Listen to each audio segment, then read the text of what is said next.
কিয়ামতের আগের সময়টা, একেবারে দাজ্জালি ফিতনার চূড়ান্ত পর্যায়ের সময়টা, আমাদেরকে খুব সতর্ক হওয়া দরকার। আজকে আমরা দেখতেছি শুধু আমাদের এই দেশটাতে 54 বছরে এই গণতন্ত্রের দ্বারা কি হয়েছে, কত হাজার হাজার মানুষ নির্যাতিত হয়েছে, কত লক্ষ কোটি টাকা বাহিরে পাচার হয়েছে, শেয়ার বাজারের টাকা, ব্যাংকের টাকা, ব্যক্তির টাকা, রাষ্ট্রের টাকা বাহিরে পাচার।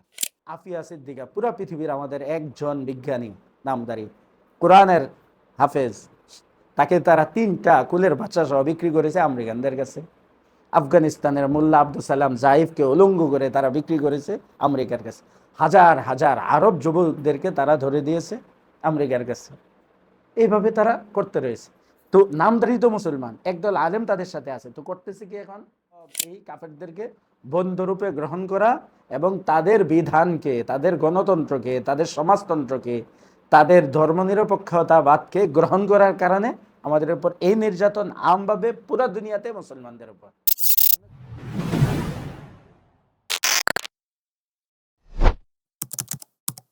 আলহামদুলিল্লাহ ওয়াসসালাতু ওয়াসসালামু আলা রাসূলিল্লাহ, আম্মা বা'দ।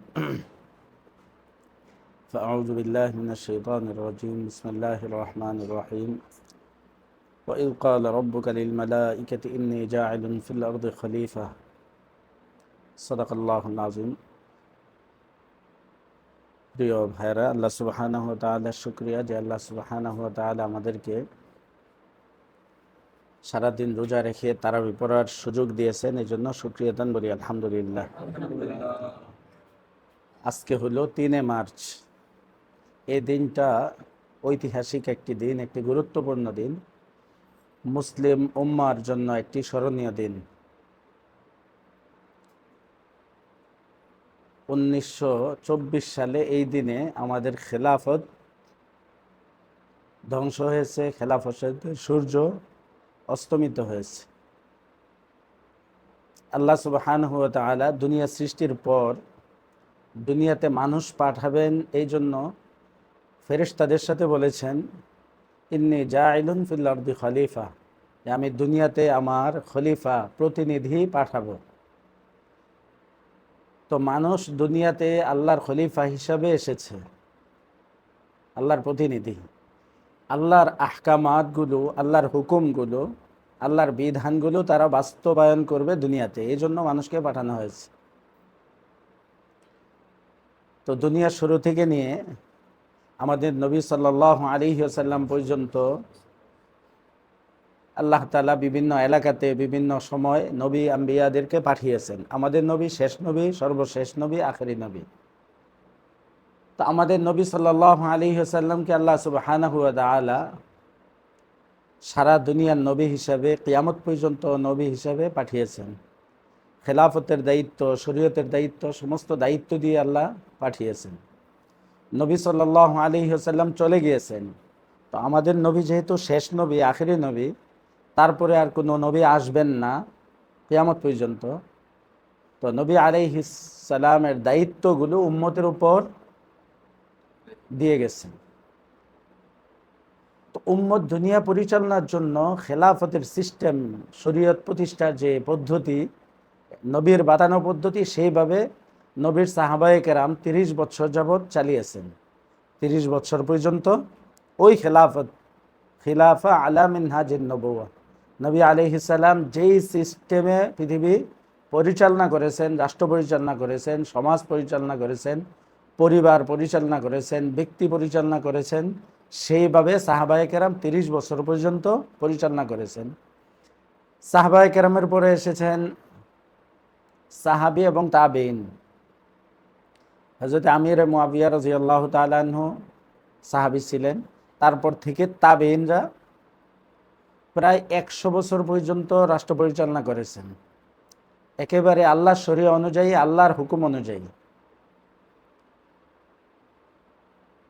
যাকে বলা হয় উমাইয়া খেলাফত।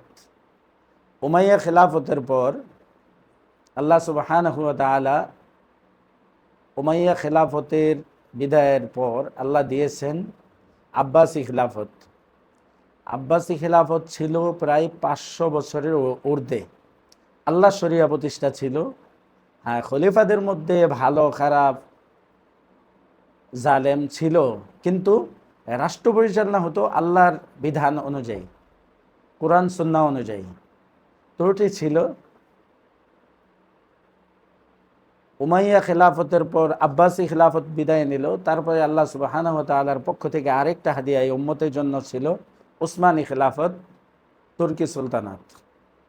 এরা প্রায় 600 বছর রাষ্ট্র পরিচালনা করেছেন সেই খেলাফত, সেই শরিয়া ভিত্তিতে। তো যখন উম্মত গাফিল হয়ে গেছে, কাফেরদের কৃষ্টি কালচার গ্রহণ করেছে, তাদের মানবরচিত বিধানগুলো পছন্দ করতে শুরু করেছে, সেগুলো গ্রহণ করতে শুরু করেছে, তো আল্লাহ সুবহানাহু ওয়া তাআলা ইসলামের সূর্য, ইসলামের খেলাফতকে আল্লাহ তাআলা নিয়ে নিয়েছেন। সেই দিনটা ছিল আজকের এই দিন, আজ থেকে 102 বছর আগে। ক্ষতি কি হয়েছে? আমরা হলাম আল্লাহর বানানো মেশিন। যিনি মেশিন বানিয়েছেন, এটা কোনভাবে চললে মেশিন ঠিক থাকবে, নিরাপদ থাকবে, সুস্থ থাকবে, এটা আল্লাহই জানেন। তো আল্লাহর বানানো পদ্ধতি যখন আমরা ছেড়ে দিয়েছি, খেলাফত যখন আমাদের থেকে ছিনিয়ে নেওয়া হয়েছে, আমাদের গাফলতি, মুসলমানদের ইসলাম থেকে দূরে সরে যাওয়া, দিন থেকে বিমুখ হওয়ার কারণে খেলাফত চলে গিয়েছে, তখন যে ক্ষতিটা হয়েছে, যে রসুল সাল্লাল্লাহু আলাইহি ওয়াসাল্লামের যুগ থেকে নিয়ে উসমানী খেলাফতের শেষ পর্যন্ত এই উম্মত এত অধপতিত হয় নাই, উম্মতের উপর এই অধপতন এতটুকু আসে নাই যেটা এই 100 বছরে এসেছে। খুন, গুম, হত্যা, ধর্ষণ, জিনা, ব্যভিচার, মিথ্যা, ঝুট, জুলুম, অত্যাচার এত পরিমাণে হয়েছে যেটা বাকি 1300 বছরে হয়নি। খেলাফত বিদায় নিয়েছে, এখন কাফেরদের হাতে চলে গেছে ক্ষমতা, আর তারা সর্বদাই ছিল জালেম, মুসলমানদের শত্রু, আল্লাহর শত্রু, দ্বীনের শত্রু, ইসলামের শত্রু, খেলাফতের শত্রু। এই জন্য আল্লাহ তাআলা কুরআনুল কারীমে বলেছেন যে তোমরা শত্রুকে শত্রু হিসাবে গ্রহণ করো। তো মুসলমান যখন শত্রুকে বন্ধু হিসাবে গ্রহণ করা শুরু করেছে, তখন মুসলমানদের উপর কি শত্রু বন্ধুর রূপে এসে তাদেরকে ধ্বংস করতে রয়েছে। আমাদের ফিলিস্তিনকে ধ্বংস করেছে, তারা দখল করে নিয়েছে প্রথম কেবলা, অন্য অন্য সকল নবীদের কেবলা, হাজার হাজার নবীদের বাসস্থান, জন্মস্থান, হজরতে মারিয়াম আলাইহিস সালামের সেই জন্মস্থান, ঈসা আলাইহিস সালামের জন্মস্থান, মুসা আলাইহিস সালামের জায়গা, হজরতে হারুন আলাইহিস সালামের দেশ, হজরত ইয়াকুব আলাইহিস সালামের দেশ, হজরত আইয়ুব আলাইহিস সালামের দেশ, হজরত ইব্রাহিম আলাইহিস সালামের দারুল হিজরা, তিনি হিজরত করে যে দেশে হিজরত করেছেন সেই দেশটা শেষ হয়েছে। প্রত্যেক যুগে হতে হতে হতে হতে একেবারে এই নিকট অতীতে তারা এসে লেবনানকে শেষ করেছে, মুসলমানদের একটা রাষ্ট্র। তারপরে শেষ করছে ইরাককে, তারপর বারবার আফগানের ওপর হামলা, 20 বছর তা করেছে। সব এই কাফেরদেরকে বন্ধুরূপে গ্রহণ করা এবং তাদের বিধানকে, তাদের গণতন্ত্রকে, তাদের সমাজতন্ত্রকে, তাদের ধর্মনিরপেক্ষতাবাদকে গ্রহণ করার কারণে আমাদের উপর এই নির্যাতন আমভাবে পুরা দুনিয়াতে মুসলমানদের উপর। আপনি কোথাও যদি জিজ্ঞেস করেন যে অমুক দেশে নির্যাতিত হচ্ছে, সে কে? পরিচয় আসবে সে মুসলমান। যদি জিজ্ঞেস করেন ওই মাটা নিহত হয়েছে, সে কে? উত্তর আসবে মুসলমান। যদি বলেন ওই বোনটা ধর্ষিতা হয়েছে, সে কে? বলবে মুসলমান।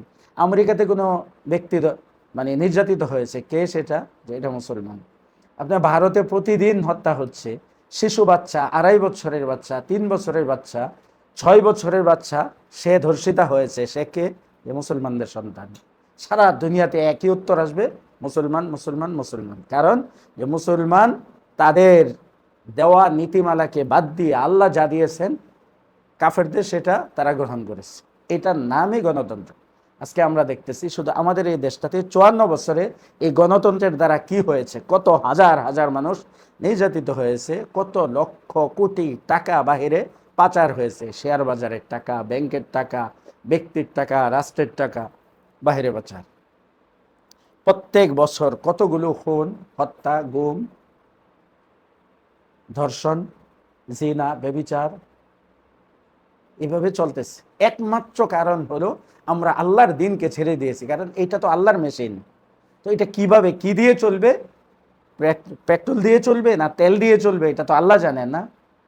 আমি যদি আমার বাইকের মধ্যে কি ঢুকাই, পানি ঢুকাই, চলবে এটা? কারণ যারা বাইক তৈরি করেছে তারা বলে দিয়েছে এটাতে কি লাগবে, তেল লাগবে, গ্যাস লাগবে। আমি আর আপনি যদি মাতব্বরি করি যে সরিষার তেল দিয়ে চালাবো, গাড়ি চলবে? আল্লাহ তো ওই মেশিন তৈরি করেছেন, তো আল্লাহ দিয়েছেন এই বিধান, এই কোরআন সুন্নাহ আল্লাহ দিয়েছেন। বাস এটা আমরা ছেড়েছি, তা হয়েছে। সর্বশেষ যা হচ্ছে এখন দেখেন, মুসলমানদের মধ্যে লাগিয়ে দিয়েছে। একদল মুসলমানকে তারা ক্রয় করে নিয়েছে শুরু থেকে, যেমন পাকিস্তানের সৈনিকদেরকে এরা সর্বদা আমেরিকা তাদের ইশারায় তারা চালা। 20 বছর তাদেরকে দিয়ে আমাদের মুসলিম রাষ্ট্রে আফগানি মুসলমানদের উপর তারা বোমবারি করেছে। 54,000 বার তারা এই 20 বছরে পাকিস্তান থেকে উঠে উঠে এসে আফগানে বোমবারি করেছে। আজকে সেই পাকিস্তান দিয়ে এই একমাত্র পুরা পৃথিবীর খেলাফত, যেটা আল্লাহর রসুলের ভবিষ্যৎবাণী, খোরাসানি এলাকা, এখান থেকে ইমাম মাহদি বের হবে, এখান থেকে আল্লাহর খেলাফতের যাত্রা শুরু হবে শের জামানায়, এখান থেকে মাহদের কাফেলা 313 জন বের হবে, আরও বিভিন্ন পরিচয় দিয়েছেন। সেইটাকে শেষ করার জন্য কাফেরা কাকে ব্যবহার করছে? নামদারি মুসলমানদেরকে। এই পাকিস্তানি সৈনিকদেরকে দিয়ে তারা ফিলিস্তিনে ভাড়া নিয়ে আমেরিকা নিয়ে গেছে। কাদের বিরুদ্ধে? ফিলিস্তিনের মুসলমানদের বিরুদ্ধে, ইসরায়েলের পক্ষে। বাস, মুসলমান নামে মুসলমান, সবাই জানে মুসলমান। তারপরে ইয়ামানে আমেরিকা তাদেরকে নিয়েছে, নিয়ে মুসলমানদের বিরুদ্ধে তাদেরকে কাজে লাগিয়েছে। 20 বছর আফগানি মুসলমানদের বিরুদ্ধে কাজে লাগিয়েছে। এখন সৌদি আরবের হারাম আইনের রক্ষা তাবিজ হিসাবে তাদেরকে বলা হয় পাকিস্তানি সৈনিকদেরকে। আসলে কি হারাম আইন তারা রক্ষা করছে?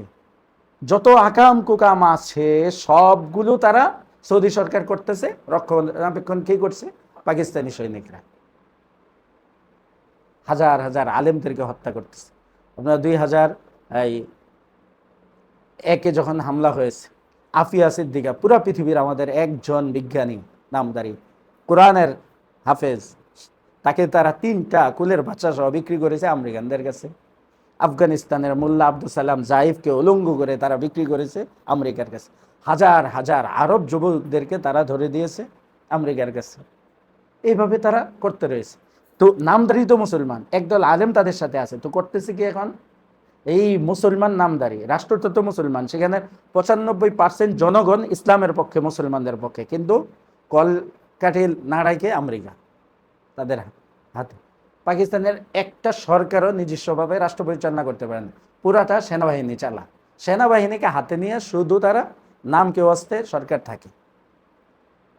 এদিকে ইরানের বিরুদ্ধে একসাথে এসে হামলা করতেছে। উদ্দেশ্য কি? শুধু মুসলমানদেরকে শেষ করা। এই যে ইরানে হামলা করেছে, খেয়াল করার বিষয় এগুলো আল্লাহ রসুল বলে গেছেন, এই বিষয়গুলো আমাদেরকে সতর্ক করে গেছে। এমন কোনো বিষয় নাই যেই বিষয়গুলি কিয়ামত পর্যন্ত ঘটবে আর নবী আমাদেরকে সতর্ক করেন নাই। কিতাবুল ফিতানে হাজার হাজার হাদিস আল্লাহ রসুল বলে গিয়েছেন যে এই হবে, কোথায় কেমন হবে, গজওয়াতুল হিন্দ হবে, হিন্দুস্তানে যুদ্ধ হবে, মাহদি আসবে, আইসা 4টা যুদ্ধ করবে, পুরা পৃথিবীতে খেলাফত কায়েম করবে, আরও যত কিছু আছে।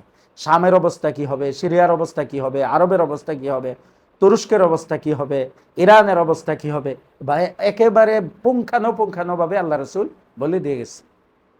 তা আমরা সতর্ক না, আমরা জানি না, আমরা জানতে রাজি না, আমরা সতর্ক হইতে রাজি না। তা আজকে ইরানে হামলা করেছে, ইরান যেই হোক, তার দ্বারা কি হচ্ছে? আরব, কাতার, দুবাই সবগুলো আক্রান্ত হচ্ছে। সেখানেও তো মুসলমানদের সরকারগুলি তো এদের গোলাম, কিন্তু এই কলকাঠি নেড়ে তো মারতেছে কাদেরকে? মুসলমানদেরকে।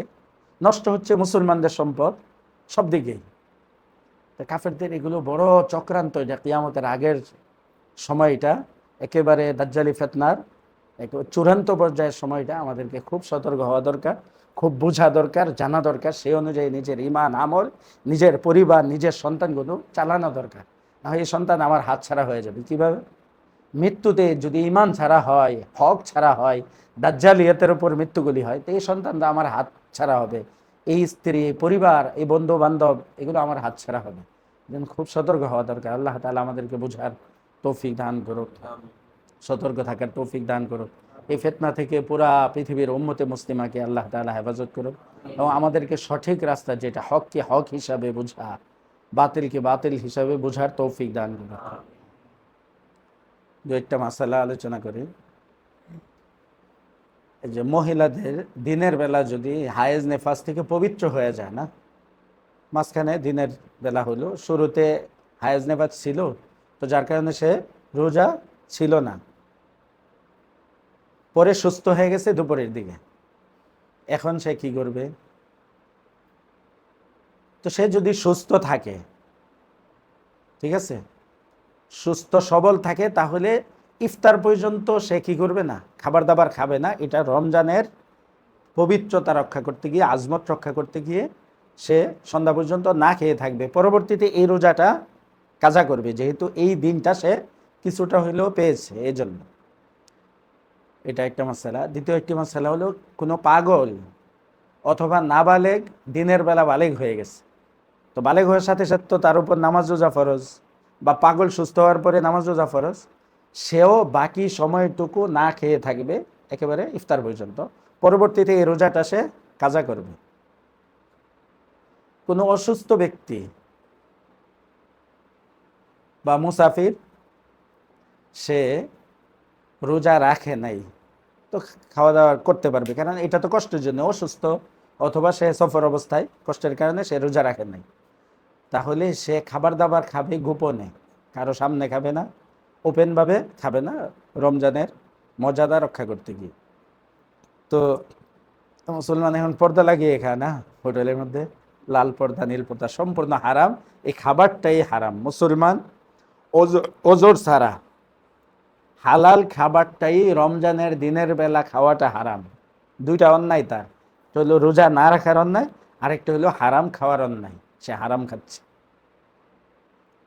এই জন্য অসুস্থরা গোপনে খাবে, আর বাকি যারা অসুস্থ না, কোনো কারণে রোজা ভেঙে গেছে, উজু করতেছে গলায় পানি চলে গেছে, রোজা ভেঙে গেছে, গোসল করতেছে গলায় পানি চলে গেছে, না তো সারাদিন আর খাবে না, না খেয়ে থাকবে, এই রোজাটা কাজা করবে। অনিচ্ছায় যদি রোজা ভেঙে যায়, তাহলে এটার কাফারা লাগে না, অনিচ্ছায়।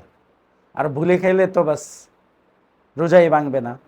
ভুলে খাইলে, ভুল আর অনিচ্ছা, অনিচ্ছা মানে আমাকে কেউ জোর করে বা দুষ্টমি করে খাওয়াই দিছে, তো আমার ইচ্ছা ছিল না, এটা হলো অনিচ্ছা, এটা রোজা কাজা করতে হবে, কাফারা লাগবে না। বলে যদি কেউ পেট ভরেও খায়, তাহলে রোজা ভাঙবে না। এখন কাউকে যদি কেউ দেখে যে সে খাচ্ছে, তো কি করবে? যে লোকটা খাচ্ছে সে যদি সুস্থ হয়, সবল হয়, জোয়ান হয়, তাহলে তাকে স্মরণ করিয়ে দেওয়ার সাথে সাথে, ঠিক আছে। আর যদি সে একেবারে বৃদ্ধ হয়, দুর্বল হয়, অসুস্থ হয়, রোজা রাখছে, অসুস্থ, একেবারে বৃদ্ধ, দুর্বল, ঠিক আছে, তাহলে তাকে স্মরণ করাবে না, বুঝছেন? খায়া পেট ভরবে, তারপরে তাকে স্মরণ করাবে। আল্লাহ তাআলা সহজতা চান, এটা আল্লাহর পক্ষ থেকে খাবার। কার পক্ষ থেকে? আল্লাহ তাকে খাওয়াইছে, এই জন্য সে খেয়েছে। এই জন্য বৃদ্ধ হলে, অসুস্থ হলে, দুর্বল হলে সে খাইতে থাকলে খেতে থাকুক, খাওয়া শেষ করলে ভাই আর খায় না সামনে, ঠিক আছে। আল্লাহ কত সহজ করে দিছে দেখছেন। যে দেখেন, নামাজ মহিলাদের জন্য একেবারেই মাপ, 10 দিন। কারণ কি? প্রতিদিন 5 ওয়াক্ত নামাজ, 10 দিন যদি হয় 5 10 50 ওয়াক্ত নামাজ সে প্রতি মাসে পড়তে হবে। কঠিন না অনেক? এই জন্য এটা পুরা মাফ। আর রোজা যেহেতু 10টা বা 15টা কাজা হইতে পারে, প্রথম 10 দিন অসুস্থ ছিল, মাঝখানে 15 দিন সুস্থ, তারপরে হয়তো আর 5 দিন, তাহলে 15টা। এই 15টা রোজা তাকে রাখতে হবে বাকি 11 মাস। 11 মাস পর্যন্ত তো রাখতে পারবে, সহজ না এটা? কি বলেন? এই জন্য ইউরিদুল্লাহু বিকুমুল ইউসরা ওয়ালা ইউরিদু বিকুমুল উসরা। আল্লাহ বলেন, আল্লাহ চায় তোমাদের জন্য সহজতা, সহজ করে দিছি, শুধু আমি দেখতে চাই আমার গোলামিটা করো কিনা। যেখানে পারবা না আমি সেটা দেই নাই, যেটা পারবা না সেই হুকুম আমি তোমাদেরকে করি না, ঠিক আছে। আমি এতটুকু করি যতটুকু তোমরা পারবে, সুতরাং আমি দেখতে চাই গোলাম কি আমার না অন্য কারো, বুঝছেন না? আল্লাহ সহজতা চান। এই জন্য আল্লাহর মানসা অনুযায়ী আল্লাহ তাআলা আমাদেরকে চলার তৌফিক দান করুন। ইনশাআল্লাহ আমরা সব ফিতনা ফাসাদ থেকে বাঁচতে পারবো। আল্লাহ তাআলা আমাদেরকে তৌফিক দান করুন। জি।